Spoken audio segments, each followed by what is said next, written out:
as business owners shut their door, many are finding that their insurance plans don't cover pandemics. Right now, regulators and lawmakers are stepping in to try and help Americans get the cash that they need to survive. But it is creating all kinds of problems and raising risks for the insurance industry, too. Joining us right now to chat about the insurance industry is Eric Dinallo. He's the chair of the insurance regulatory practice at Debevoise Plimpton. He also is the former New York State insurance superintendent. He was there during the financial crisis, and we talked to him pretty frequently during that because that was kind of front and center for what was happening during the financial crisis. Eric, it's good to see you today. Thank you for joining us. Thank you. This is really turning out to be a big mess. Yeah, this is what we've talked about before. It's the expectation gap between the policyholders and the insurance companies. And obviously, policyholders are now scrambling around trying to understand what kind of coverage they have. And generally, business interruption insurance requires some kind of direct physical damage to the property. And even if you get over that hump and say that the virus is really like a physical manifestation, many of these policies have pretty strong exclusions for pandemic, epidemic, and viral causations.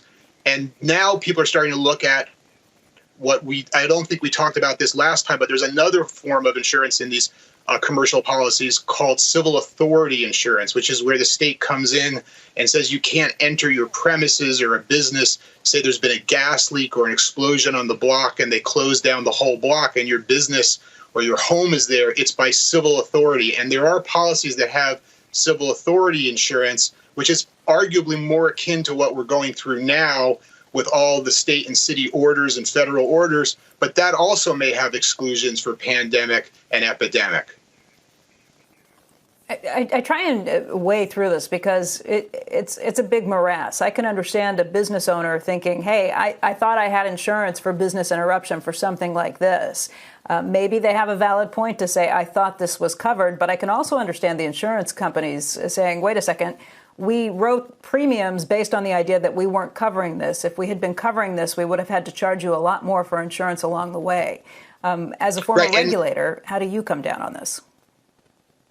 So I tend to come down on the insurance side, not because I'm just instinctively pro-insurance, but the pricing would have been just tremendous. This is a very, very expensive form of insurance if it doesn't have these exclusions. We see the reasons now.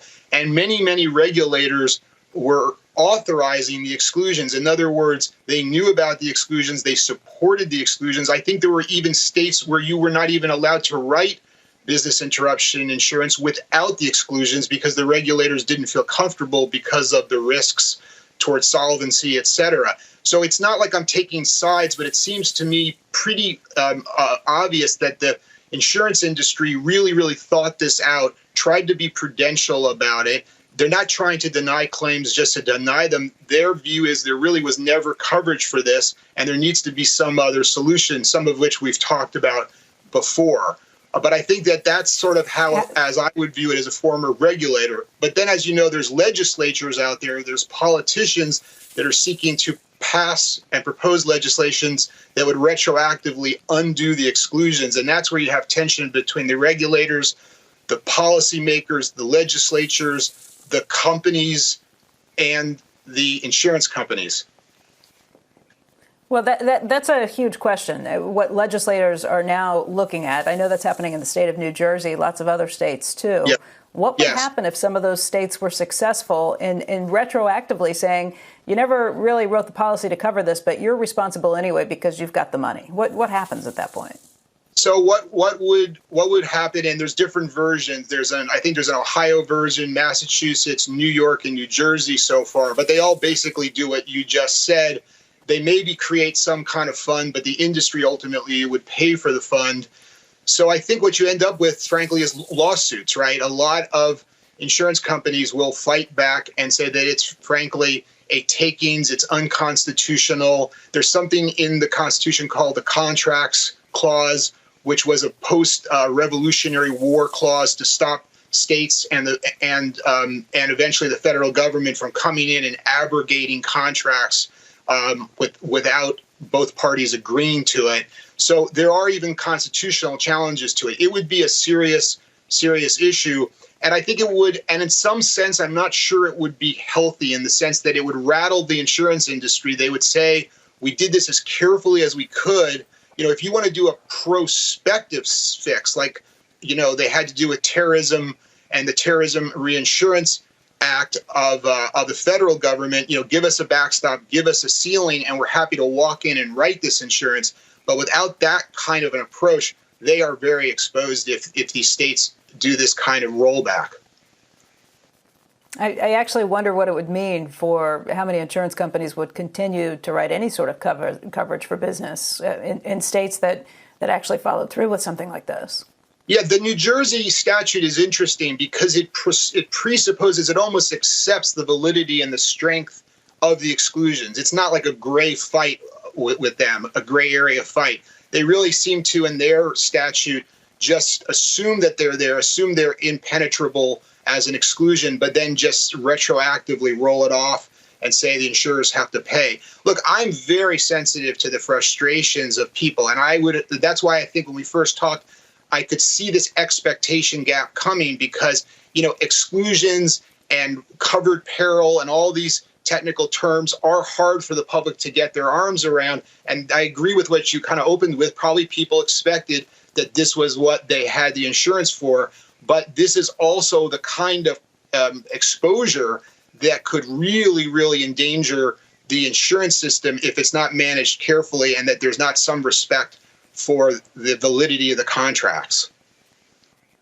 But Eric, I do understand that perspective. Look, I paid for business interruption coverage. I've been paying my premiums on that. My business is interrupted. What do you mean I didn't read closely enough and didn't dig down on it? Yeah, and that's why also there's another party in all this too. Remember, there's also the insurance brokering industry. So generally in between, although not exclusively, but in between the carrier, the insurance company, and the business owner, there's a broker.